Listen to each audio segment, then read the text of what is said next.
Hi all of you, I am Ankit Parekh. Welcome you to this lecture.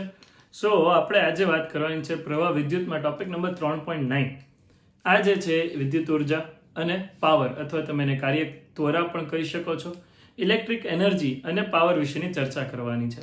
આ પહેલા હું તમને એક સિમ્પલ વસ્તુ યાદ કરાવી દઉં કે વિદ્યુત પ્રવાહ જે છે એ ઊંચા વિદ્યુત સ્થિતિમાનથી નીચા વિદ્યુત સ્થિતિમાન તરફ વહન કરે છે. આ બધાને ખબર છે, સનાતન સત્ય છે. ધ્યાનથી સમજીએ. ધારો કે અહીંયા એક બિંદુ આપણે કન્સિડર કરીએ A, વચ્ચે કોઈક અવરોધ જોડી દઈએ R, અને અહીંયા એક બિંદુ કન્સિડર કરીએ B. જો હું એમ કહું આ પ્રશ્નમાં કે પ્રવાહ A થી B તરફ વહે છે, R માંથી પસાર થઈ અને પ્રવાહ A થી B તરફ વહે છે, તો કોઈ વાહકનો અવરોધ R હોય અને બે છેડા વચ્ચે વિદ્યુત સ્થિતિમાનનો તફાવત V હોય અને વિદ્યુત પ્રવાહમાંથી પસાર થતો I હોય, તો કહી શકો V/I નો ગુણોત્તર બરાબર R થવો જોઈએ. ઓહમનો નિયમ છે, સિમ્પલ છે. તો અહીંયા લખી શકીએ V બરાબર IR.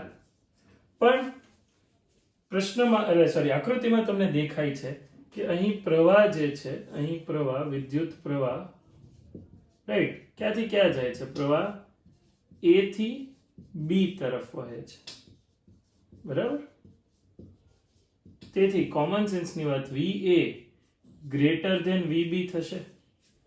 એ બિંદુ પાસે જે વિદ્યુત સ્થિતિમાન છે એ ઓબ્વિયસલી B કરતા વધારે હશે, જેને આપણે લખી શકીએ VA minus VB is greater than 0.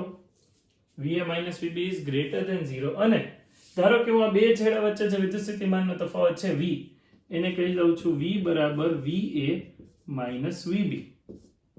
આ પણ બધાને ખબર છે હવે, બરાબર, which is greater than 0, obviously greater than 0. હવે ધ્યાનથી સમજો, આ જે વિદ્યુત પ્રવાહ વહે છે A થી B તરફ I જેટલો વિદ્યુત પ્રવાહ વહે છે, તો આપણે કહી શકીએ કે આ જે બે છેડા છે A થી B માંથી Q જેટલો વિદ્યુત ભાર પસાર થાય છે, બરાબર. અને ડેલ્ટા T જેટલો સમયગાળો લાગતો હોય, તો અહીંયા લખીએ A થી B તરફ Q જેટલા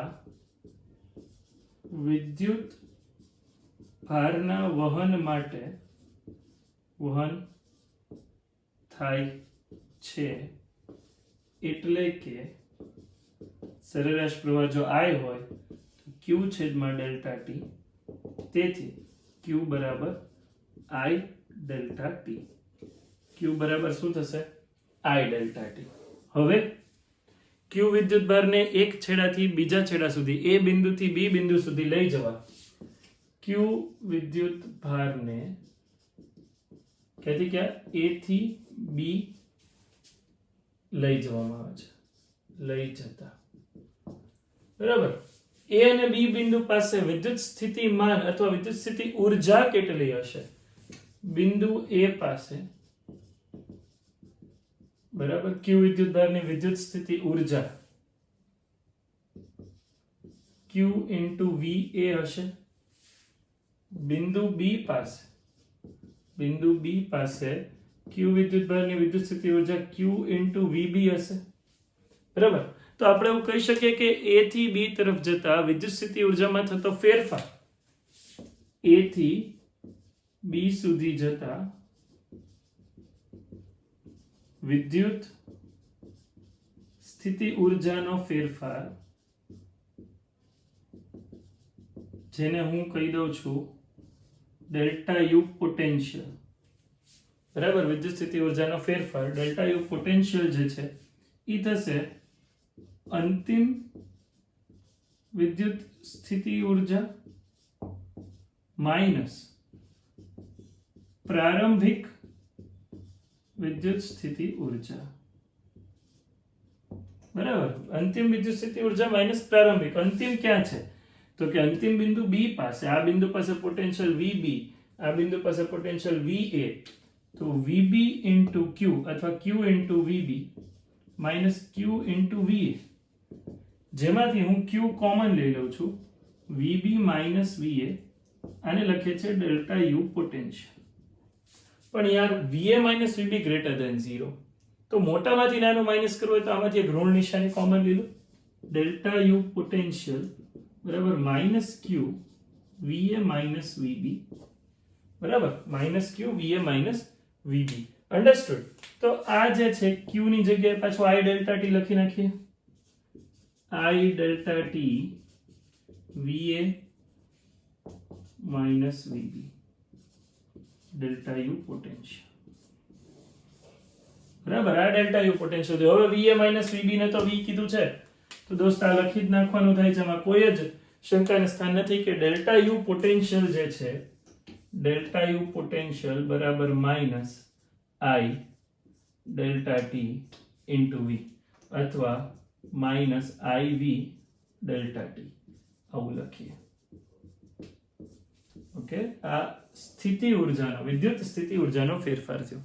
હવે ધારો કે કોઈક વાહકમાંથી જે ઇલેક્ટ્રોન, જે વિદ્યુત ભાર પસાર થાય છે, એમાં ઇલેક્ટ્રોનનું કહેવાય ને કે સંઘાત થતી નથી, એવું ધારો કે માની લઈએ.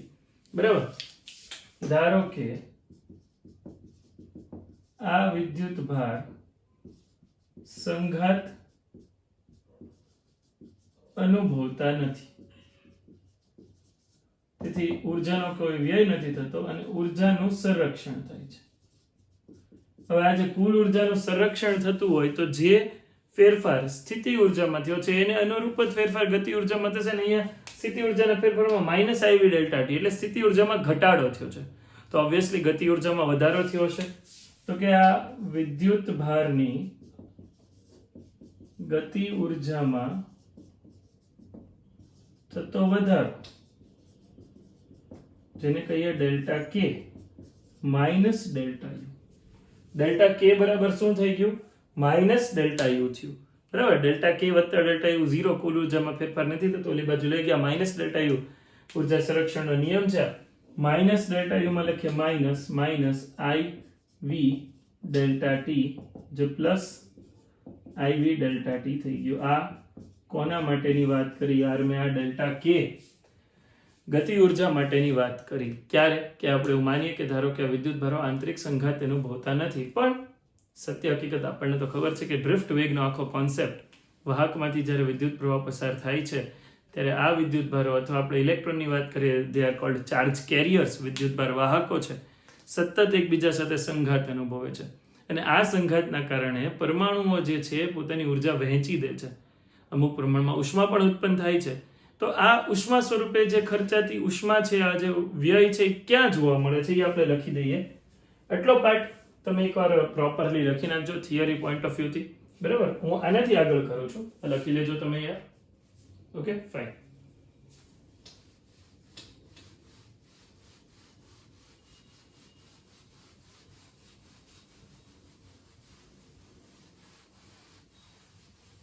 અહીંયા વાત કરીએ, સંઘાત તો થાય છે ને ડ્રિફ્ટ વેગના કારણે.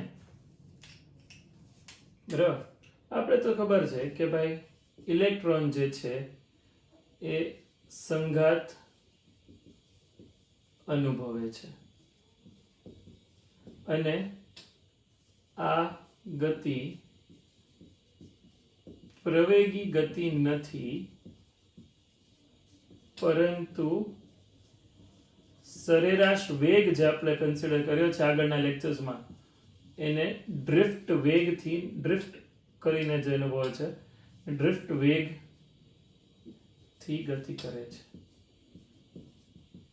બરાબર, આ બધાને ખબર છે ડ્રિફ્ટ વેગથી ગતિ કરે છે.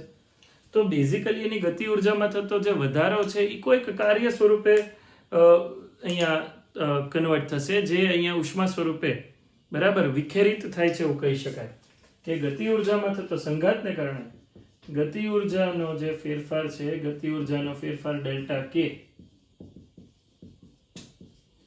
જે ઉષ્મા સ્વરૂપે વિખેરિત થાય છે, અથવા તમે કહી શકો વ્યય પામે છે અથવા ખર્ચાય છે. આ બધા શબ્દો સેમ જ થયા.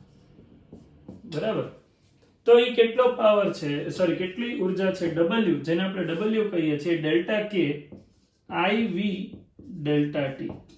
યાર V બરાબર I, યાર હવે આખા ગામને ખબર છે. બરાબર, પણ કાર્ય છેદમાં સમયને આપણે પાવર કહીએ છીએ, તો અહીંયા વિદ્યુત પાવર, યાર અહીંયા W લખો, ડેલ્ટા W લખો, ડેલ્ટા W છેદમાં ડેલ્ટા T જેને લખી શકાય I into V upon delta T power નો P કહી દો, P બરાબર V into I, P બરાબર V into I થઈ જશે.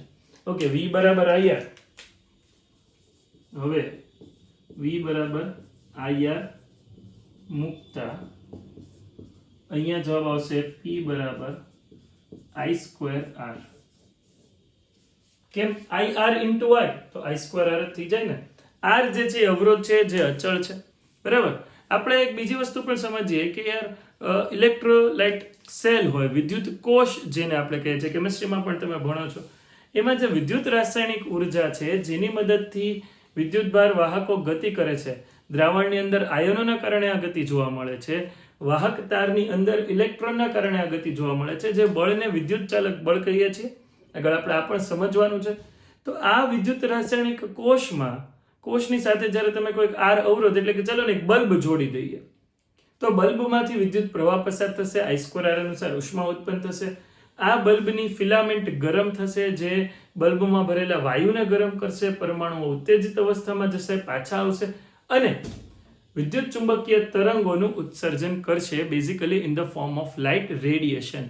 એટલે આ વિદ્યુત ઉર્જાનું ઉષ્મા ઉર્જામાં રૂપાંતર થયું, આ ઉષ્મા ઉર્જાનું પ્રકાશ ઉર્જામાં રૂપાંતર થયું. તો આખો કોન્સેપ્ટ જે છે એ સમજવા જેવો છે, બરાબર. આ તો તમે લખતા જશો અને થિયરી પણ એની ઇન્ટરેસ્ટિંગ, આ મેં લાઈન ટુ લાઈન જ કરાવ્યું છે. ઓકે, હું આ પાર્ટ જે છે એ રબ કરું છું અત્યારે. તમારે અગર લખવાનું બાકી હોય તો વિડીયો રિવાઇન્ડ કરીને પણ તમે લખી શકો છો ક્લાસ વર્ક માટે, બરાબર. ચાલો, આ હું રબ કરું છું.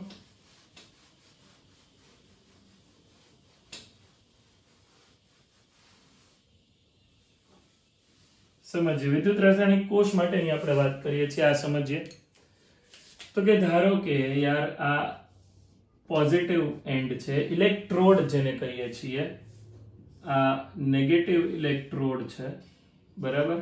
અને આ બંનેને આપણે કોઈ પાત્રમાં જે છે એ ડુબાડેલા છે અને આ પાત્રમાં ભરેલું છે વિદ્યુત રાસાયણિક દ્રાવણ, બરાબર. આ પાત્રમાં આપણે વિદ્યુત રાસાયણિક દ્રાવણ ભરેલું છે. ઓકે, જેની સાથે આપણે આ પોઝિટિવ ટર્મિનલ સાથે એક અવરોધ R જોડી દઈએ છીએ અને એનો બીજો છેડો આ નેગેટિવ ટર્મિનલ સાથે જોડેલો છે, બરાબર. તો આમાંથી વહેતો પ્રવાહ પોઝિટિવ ટુ નેગેટિવ I, અવરોધમાંથી વહેતો પ્રવાહ પણ I અને અહીંયા પાછો આવે છે. મેં તમને કીધું એમ કે આ વિદ્યુત દ્રાવણ છે અને આ જે છે એ વિદ્યુત કોષ છે. તો આ વિદ્યુત કોષની વાત કરીએ તો એમાં રહેલી રાસાયણિક ઉર્જા આપણને વિદ્યુત ઉર્જા સ્વરૂપે રૂપાંતર પામે છે. અવરોધની સાથે તમે બલ્બ જોડી દો તો અવરોધમાં ઉત્પન્ન થતી I square R જેટલો વિદ્યુત પાવરના કારણે બલ્બ જે છે એ વિદ્યુત ઉર્જાનું ઉષ્મા ઉર્જામાં અને અલ્ટિમેટલી ઉષ્મા ઉર્જાના કારણે ગેસ ગરમ થવાને કારણે રેડિયેશન પ્રકાશ ઉર્જામાં આપણને રૂપાંતરણ મળે છે. બહુ સિમ્પલ કોન્સેપ્ટ છે. ઓકે, બીજી એક અગત્યની વાત કહી દો કે ધારો કે યાર આ સબસ્ટેશન છે, જ્યાંથી આપણે એવું કહી શકીએ કે વિદ્યુત ઉર્જા શહેરમાં કે ગામમાં કે કારખાનામાં વિતરણ પામે છે.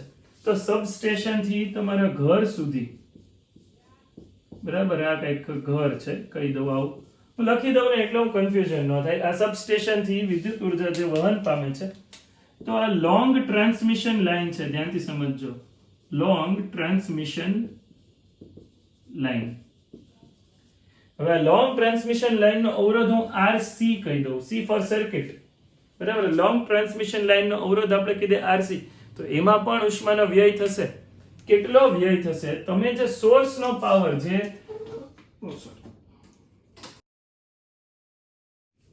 ચલો ફરીથી એકવાર કહી દઉં છું, ધ્યાનથી સમજજો. સબસ્ટેશન છે, આ RC છે, આ ઘર છે. સબસ્ટેશન થી લોંગ ટ્રાન્સમિશન, ઘર હોય, કારખાનું હોય, સ્કૂલ હોય, ગમે તે લોંગ ટ્રાન્સમિશન લાઇન દ્વારા પાવર પહોંચાડવામાં આવે છે. આ પાવરને આપણે પાવર P કહી દઈએ, બરાબર. આ P બરાબર શું છે? VI. P બરાબર VI ક્યાં ગયું યાર? P બરાબર V into I. V બે છેડા વચ્ચેનો વિદ્યુત સ્થિતિમાનનો તફાવત થયો અને I તેમાંથી પસાર થતો પ્રવાહ થયો. મારે જે છે એ આ RC માં વ્યય થતો પાવર જોઈએ છે, બરાબર. RC માં વ્યય થતો પાવર, યાર જેને હું PC કહું, ઉષ્મા સ્વરૂપે જ વિખરિત થવાનો છે. તો પાવર બરાબર આપણી પાસે સૂત્ર છે I²R. R માંથી પસાર થતો પ્રવાહ I હતો તો પાવર I² into R મળતો. તો હવે I² into RC કેવું પડે, I² into RC. સૂત્ર શું છે? આ સોર્સ ઉદ્ગમમાંથી પાવર, આપણે વિદ્યુત ઉપકરણ ચલાવવા માટે જે જરૂરી પાવર છે, જેના બે છેડા વચ્ચે વિદ્યુત સ્થિતિમાનનો તફાવત V, વિદ્યુત પ્રવાહ I, તો P બરાબર VI. તો I બરાબર P છેદમાં V કહી શકાય. I બરાબર P છેદમાં V whole square into RC. તો PC બરાબર થઈ ગયું P² ઇન્ટુ RC છેદમાં V. V², sorry. ધ્યાનથી સમજજો યાર. P જે છે એ તો ઉદ્ગમમાંથી મળતો પાવર છે જે ફિક્સ્ડ છે.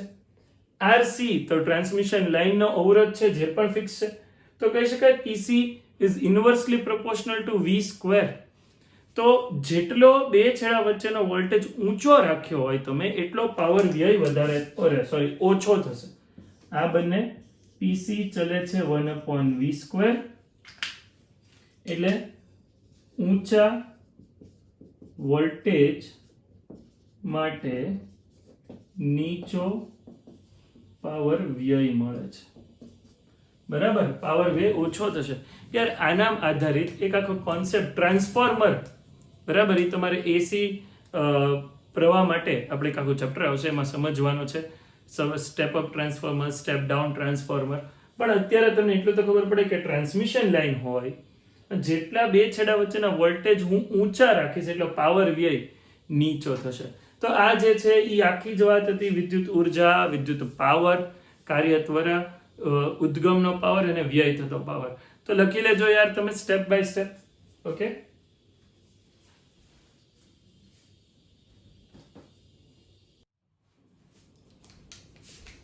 ચાલો હવે ખૂબ ઇન્ટરેસ્ટિંગ ટોપિક છે અવરોધોનું શ્રેણી જોડાણ અને અવરોધોનું સમાંતર જોડાણ. અવરોધ R બરાબર ρL છેદમાં એ તમને ખબર છે. અવરોધ કોના એના પરિમાણ, લંબાઈ અને આડછેદના ક્ષેત્રફળ પર આધાર રાખે છે, એના દ્રવ્યની જાત પર આધાર રાખે છે. ઉપરાંત અવરોધકતાનું તાપીય અવલંબન પણ આપણે જોઈ લીધું છે, રાઈટ.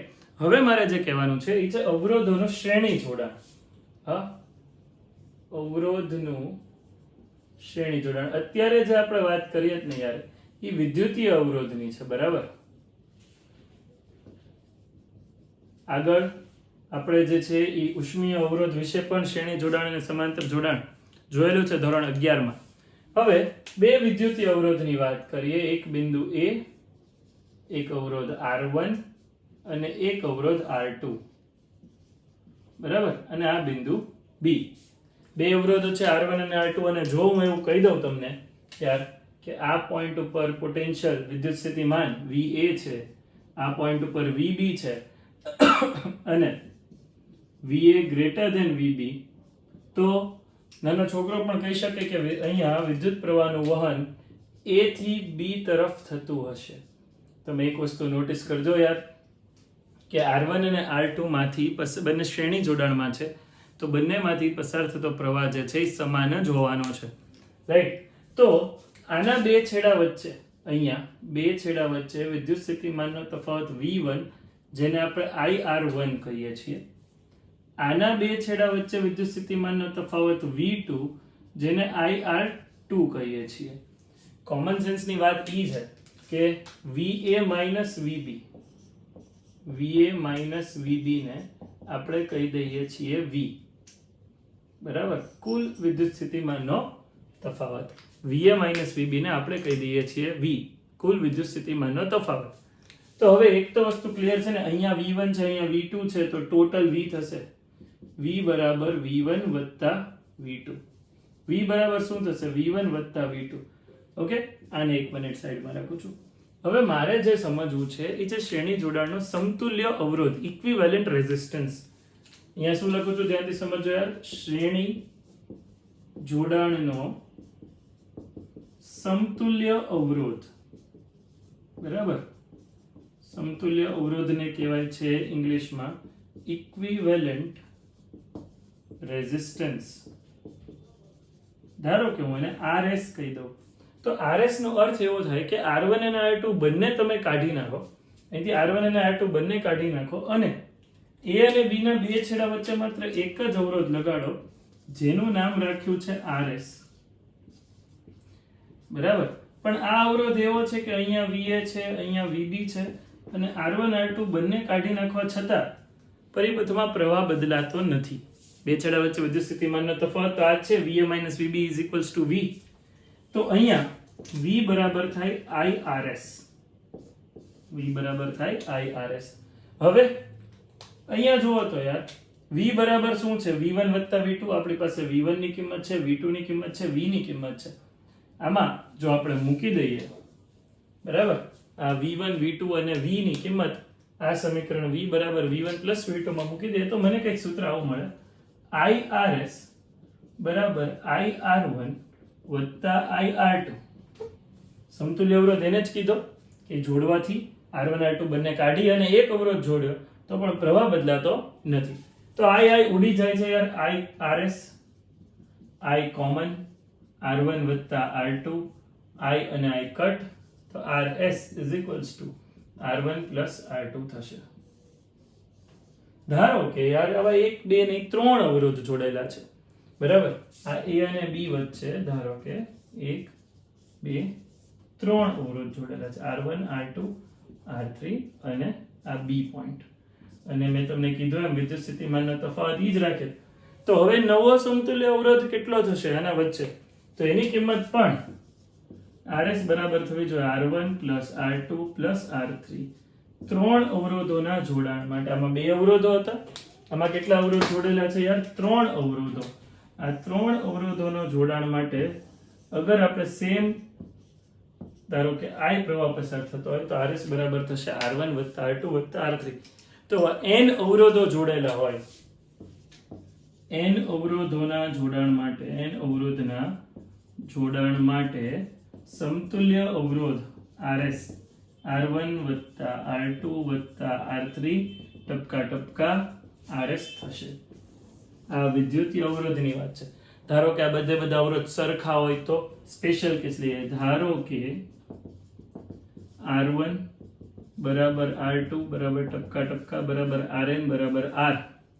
તો RS ની કિંમત થશે R + R + R n times n વાર, એટલે NR જે છે એ RS નો શ્રેણી જોડાણનો જવાબ આવશે.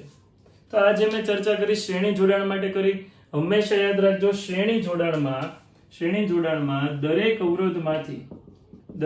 અવરોધમાંથી સમાન પ્રવાહ પસાર થાય, બરાબર, સમાન પ્રવાહ પસાર થશે અને દરેક અવરોધના બે છેડા વચ્ચેનો વિદ્યુત સ્થિતિમાનનો તફાવત અલગ હશે. હા, જો બંને અવરોધ સમાન હોય તો અલગ વાત છે, બાકી V1 V2 આ બધા વિદ્યુત સ્થિતિમાનના તફાવતનો સરવાળો મુખ્ય બે છેડા વચ્ચેના વિદ્યુત સ્થિતિમાનના તફાવત જેટલો થશે. લખી નાખો યાર.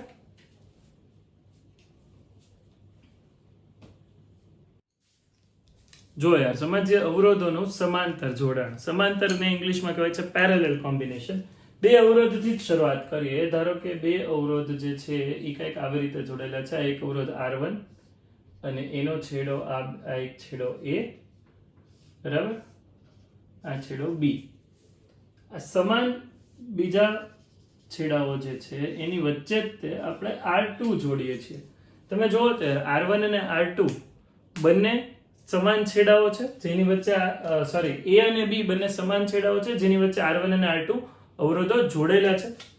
એ બિંદુ પાસે વિદ્યુત સ્થિતિમાનનો તફાવત VA કહીએ, અહીંયા VB કહીએ. તો કોમન સેન્સની વાત છે યાર, બંને R1 અને R2 માટે વિદ્યુત સ્થિતિમાનનો તફાવત V બરાબર VA - VB થશે. આપણે કીધેલું જ છે હંમેશા VA > VB આપણા કેસીસમાં. તો વિદ્યુત પ્રવાહ A થી B તરફ વહેતો હશે તો ધારો કે અહીંથી વિદ્યુત પ્રવાહ I વહે છે, બરાબર.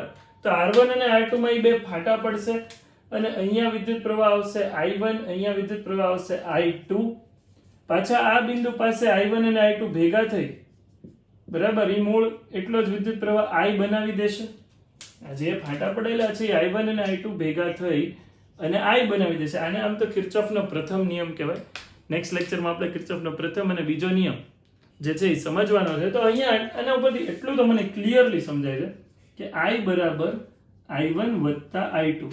ઓલામાં વિદ્યુત સ્થિતિમાનના તફાવતનો સરવાળો થતો હતો અહીંયા વિદ્યુત પ્રવાહોનો સરવાળો થાય છે. I બરાબર I1 વત્તા I2. આગળ સમજાવો. R1 R2 બંને કાઢી નાખવા છે, બરાબર? R1 અને R2 આપણે બંને કાઢી નાખવા છે. તો આપણે અહીંયા લખીએ કે R1 અને R2 ના સમાંતર જોડાણનો સમતુલ્ય અવરોધ ધારો કે Rp છે. સમતુલ્ય અવરોધ કેટલો છે? Rp કહી દઈએ. P for parallel, S for series. તો અહીંયા Rp એક જ જોડીએ, આ બિંદુ A કહીએ, આ બિંદુ B કહીએ. ઓકે, અને વિદ્યુત સ્થિતિમાનનો તફાવત તો V અને પ્રવાહ I. તો આના ઉપરથી શું લખી શકાય? અહીંયા વિદ્યુત સ્થિતિમાનનો તફાવત પહેલા માટે V છે, તો હું પહેલા માટે અવરોધ 1 માટે R1 માટે I1 બરાબર V છેદમાં R1 છે. સામાન્ય બુદ્ધિની વાત. V બરાબર IR, તો I1 બરાબર V છેદમાં R1.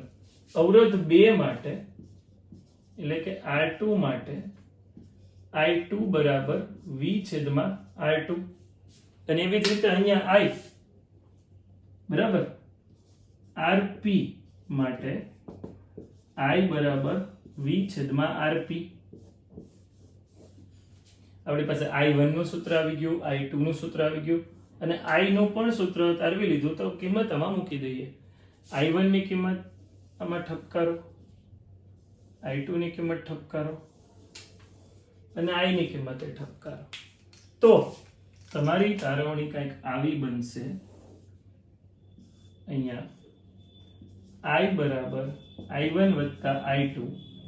I ની જગ્યાએ લખું V upon RP, V upon I1 plus V upon I2. V common કાઢીને ઉડી જાય છે. સોરી, I1 ની જગ્યાએ R1, I2 ની જગ્યાએ R2. Sorry, I1 V upon R1, V upon R2. V common કાઢીને ઉડાડો તો સૂત્ર હવે 1 upon RP બરાબર 1 upon R1 વત્તા 1 upon R2. આ અવરોધોના શ્રેણી જોડાણ માટેનું સૂત્ર છે. સાદુરૂપ સેજ આપવું હોય તો બે અવરોધ માટે 1 upon RP બરાબર R1 into R2 અંશમાં R1 વત્તા R2. તો RP બરાબર લખાય R1 into R2 upon R1 plus R2. આ પણ અવરોધોના શ્રેણી જોડાણનું જ સૂત્ર છે. હવે મેં તમને કીધું આ બે અવરોધ માટે હતું. હવે n અવરોધ ધારો કે R1 R2 R3 ટપકા Rn ને સમાંતરમાં જોડતા, બરાબર? એને સમાંતર જોડાણમાં જોડતા. તો 1 upon RP parallel, P for parallel, 1 upon RP થશે 1 upon R1 plus 1 upon R2 up to 1 upon Rn. Okay, n અવરોધો માટેનું આ જે છે એ આપણી પાસે સૂત્ર બની જાય છે. હવે ધારો કે બધા સરખા હોય તો, બરાબર? જો R1 બરાબર R2 ટપકા બરાબર Rn બરાબર R હોય તો 1 upon RP બરાબર 1 upon R વત્તા 1 upon R વત્તા 1 upon R n times, બરાબર? n વખત. તો આ થઈ ગયું 1 upon RP બરાબર n છેદમાં R અને RP બરાબર R by n. યાદ કરો યાર, શ્રેણી જોડાણ માટે NR આવતું હતું, RS બરાબર RP બરાબર R છેદમાં n આવે છે. તો આ જે મેં કઈ ચર્ચા કરી કયા જોડાણ માટેની છે? સમાંતર જોડાણ માટેની ચર્ચા છે. ઓકે, સમાંતર જોડાણમાં એ પણ ખબર પડી જોઈએ કે બે છેડા વચ્ચેનો વિદ્યુત સ્થિતિમાનનો તફાવત દરેક અવરોધમાં બે અવરોધ નહીં n અવરોધ હોય તો પણ બે છેડા સમાન રહેવાના કારણે દરેક છેડા વચ્ચેનો વિદ્યુત સ્થિતિમાનનો તફાવત સમાન હોય છે. આ શું છે? V સમાન દરેક અવરોધ માટે. સમાંતર જોડાણો દરેક અવરોધ માટે, બરાબર? સમાંતર જોડાણ માટે. શ્રેણી જોડાણમાં દરેક અવરોધમાં પ્રવાહ સરખો હોય, સમાંતર જોડાણમાં દરેક અવરોધમાંના બે છેડા વચ્ચેનો વિદ્યુત સ્થિતિમાનનો તફાવત સરખો હોય. રાઈટ? તો આ શ્રેણી જોડાણ સમાંતર જોડાણની વાત કરી. એના આધારિત દાખલાઓ આપણે આવતા લેક્ચરમાં જોશું. શ્રેણી જોડાણ અને સમાંતર જોડાણના કોમ્બિનેશન વાળા દાખલાઓ જોશું. બેટરીનું પણ શ્રેણી જોડાણ અને સમાંતર જોડાણ આપણે સમજવાનું છે. So stay tune, stay home, stay safe, by.